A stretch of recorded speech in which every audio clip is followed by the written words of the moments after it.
Hi, my name is Erin. I'm one of the zookeepers here at the Brook Zoo, and welcome to our virtual field trip featuring Charlotte, our box turtle. Due to the COVID-19 pandemic, the New Brunswick government has mandated that we keep our doors closed to the public. So what we've decided to do instead is bring the zoo to you, and all we ask is for $1 or $2. Check the description below the video for different ways to donate, and even a donate button to give through the Facebook page. Now, who's ready to have some fun with the box turtle? So we're talking today about enrichment for our box turtle, Charlotte. You might not think that reptiles would need much enrichment, but they actually do. It's still important to keep their minds stimulated. So one of the things that we do for Charlotte to make sure that she has something interesting going on and something to look at, something to explore, is we do a lot of environmental enrichment. We'll change things up in her exhibit or make things just a little bit different for her, so she has to climb over something to get to a favorite spot, or maybe she has a new place to hide. We'll put new branches in, new plants, but we always make sure that we keep certain elements the same. Out in the wild, box turtles only live in a very small range compared to a lot of other animals that move around a lot for food. So they need to be able to recognize their surroundings and know that they're at home. We keep the same type of substrate or certain pieces of furniture in her exhibit, like the stump that we usually like to have in there, or we'll keep certain plants in certain places. With that in place, we always also give her water to swim in. It's important for her to have water to drink, of course, but because she's a turtle, she spends part of her time on land and part of her time in the water. We give her different containers of different depths so that she can go swimming in them and get that feeling of being out in a river or a stream. Some of the other things we might do is change up her food presentation. Charlotte gets a mixture of greens, vegetables, and insects to eat. So sometimes we present her with the mealworms right in front of her. Other times we'll put it in a bowl and have her hunt for it.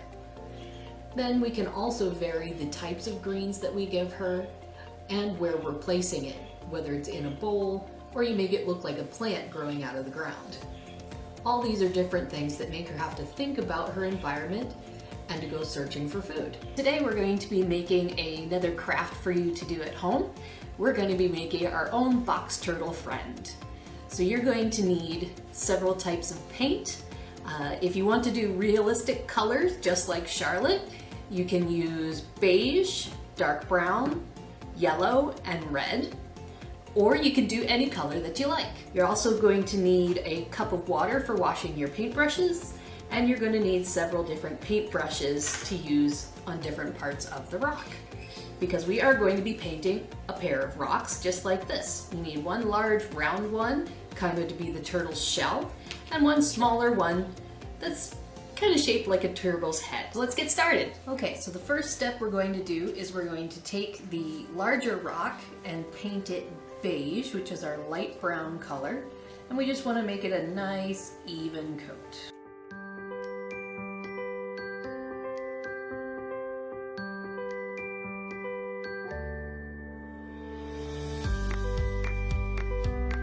Waiting for the top of that rock to dry, we can go ahead and paint our small rock.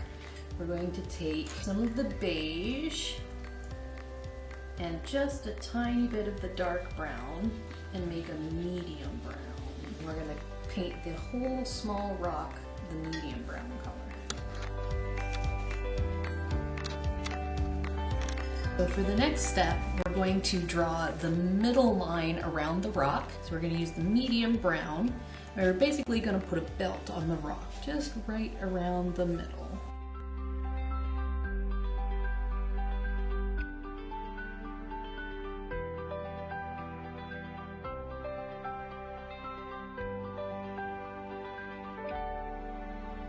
Middle part is drying. We're going to start drawing the lines between the scales or scutes on her shell. So we need to use our dark brown, and that's going to be our lines in between. So the first thing you want to do is make the small scutes around the edge. So you just want to make little kind of lowercase n shapes.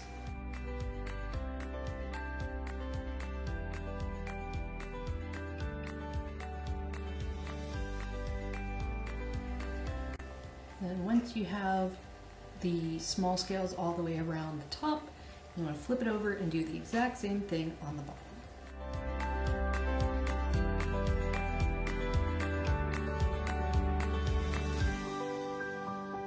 Okay, so once you have your row of scales, I'm going to go around and make kind of a wavy edge all around that medium brown part in the middle.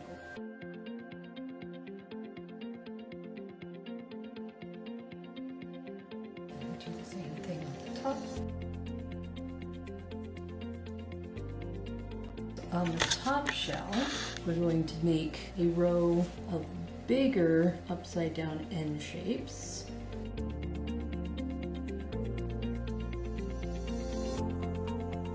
Connect those up with scales in the middle.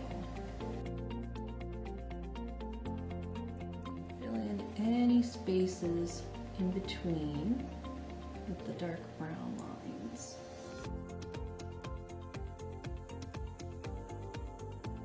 We have those scales done. We'll flip it over and make the bottom of the shell. Now we want to make sure to include the most prominent feature of a box turtle, and the reason they're called box turtles, which is that hinge on the bottom of their shell. So we want to go ahead and make that first. We're going to fill in the rest of the bottom scales by making some other straight and angled lines. So you want to do one line that goes all the way down the middle of the belly. And then on either side of that, you make an angled line out to the edge.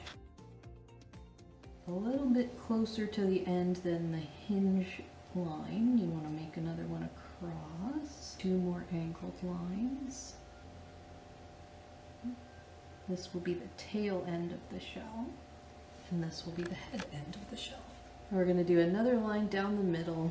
Then just before we finish the bottom, we're going to need a little bit more of our medium brown color.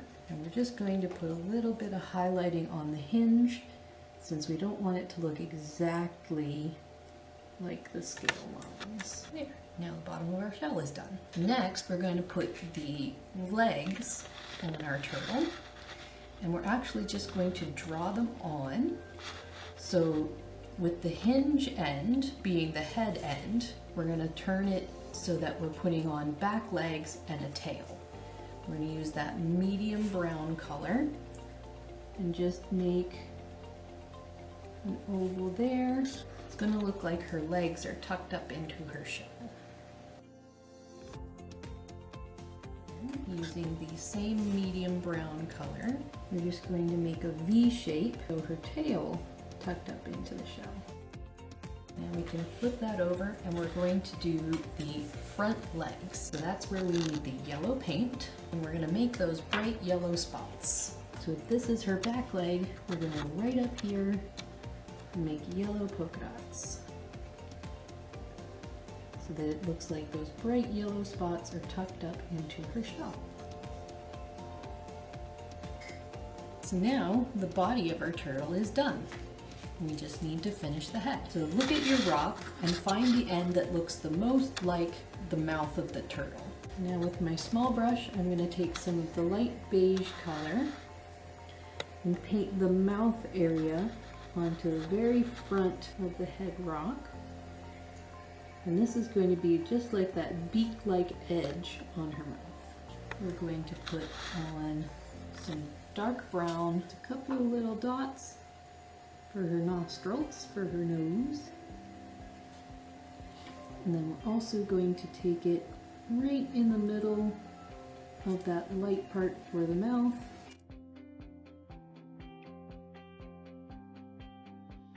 It's time for one of the brightest parts of the turtle, her bright red eyes. And we're going to take a nice point on our brush and make two red circles, one on each side.